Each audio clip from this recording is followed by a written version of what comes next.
మేడ్చల్ జిల్లా Boduppal municipal corporation colony సంక్షేమ సంఘం సమైక్య చైర్మన్ కాంగ్రెస్ సీనియర్ నాయకులు రాపోలు రాములు మీడియా సమావేశం ఏర్పాటు చేశారు। ఈ సందర్భంగా ఆయన మాట్లాడుతూ కాంగ్రెస్ ప్రభుత్వం ఏర్పడి 2 నెలలు కాకముందే 6 గ్యారెంటీలను కేటీఆర్ హరీష్ రావు విమర్శించడం సరైనది కాదని 10 సంవత్సరాలు పాలించిన మీరు ఎన్ని హామీలు తీర్చారు అని ప్రశ్నించారు।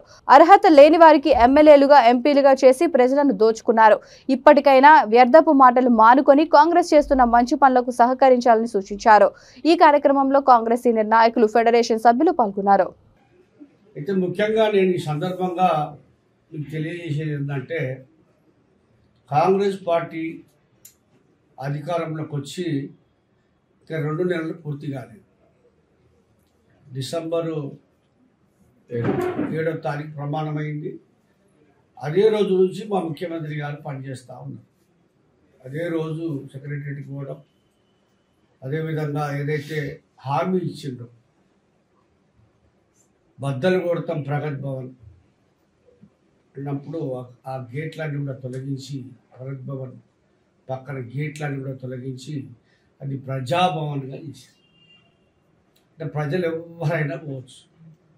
అదేవిధంగా ఈ 10 ఏళ్ల సంవత్సరం 10 కాలంలో ఒక్కరోజు కూడా ప్రజలు కలవని ముఖ్యమంత్రి కేసీఆర్ గారు అయితే ప్రతిరోజు 2 నెలలకోసారి, వారంలో ఒకసారి ప్రజా సమస్యలు తెలుసుకోవడానికి ముఖ్యమంత్రి గారు ప్రజా పాలన తీసుకొచ్చి అక్కడ మొత్తం ప్రజలందరూ కూడా వాళ్ళ యొక్క దరఖాస్తులు తీసుకొని వాళ్ళకి అన్ని కూడా సమస్యలన్నీ కూడా తీసుకొని మరి వాటిని పరిష్కరించడానికి సంబంధిత అధికారుల దగ్గరికి పంపిస్తా ఉన్నారు।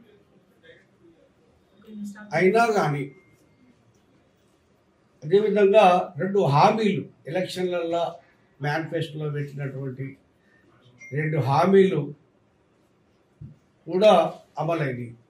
మేనిఫెస్టో లేనప్పటికీ కూడా ఏవైతే ముఖ్యమంత్రి గారు చెప్పారో అవన్నీ కూడా చేస్తూ వస్తాం। వచ్చే నెల నుంచి 200 యూనిట్లకే మనకు బిల్లు లేదు అనేది అయితే అన్నదో వచ్చే నెల నుంచి అది కూడా ప్రారంభం కావచ్చు। అదేవిధంగా ప్రజల యొక్క ఆర్థిక స్థితిగతులు, వాళ్ళ కుటుంబ సభ్యుల సంఖ్య ఇవన్నీ కూడా తెలుసుకొని ఆ ప్రజలకు ఏమేమి అవసరాలు ఉన్నాయి, ఎంతమందికి ఇల్లు లేవు, ఎంతమందికి జాగలు లేవు, ఎంతమంది పేదరికంలో ఉన్నారనే దానికి మధ్యలో మరి ప్రజాపాలన పెట్టి దరఖాస్తులు కూడా తీసుకోవటం జరిగింది। అవన్నీ కూడా స్క్రూటినీ అయినాయి। ఇప్పుడిప్పుడే ప్రాబ్లమ్స్ అవి కూడా మరి కౌంటింగ్ చేస్తాము సెక్రటరియట్లో, ఎవరికి ఏ అవసరం ఉంది, ఎన్ని రేషన్ కార్డు కావాలి, ఇవన్నీ కూడా తీసుకుంటా ఉన్నారు।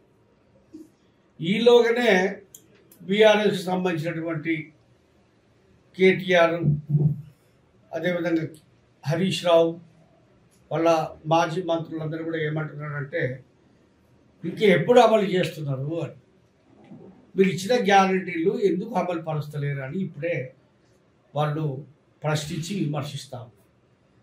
నేను ఈ సందర్భంగా వాళ్ళు అడిగేది ఏంటంటే అసలు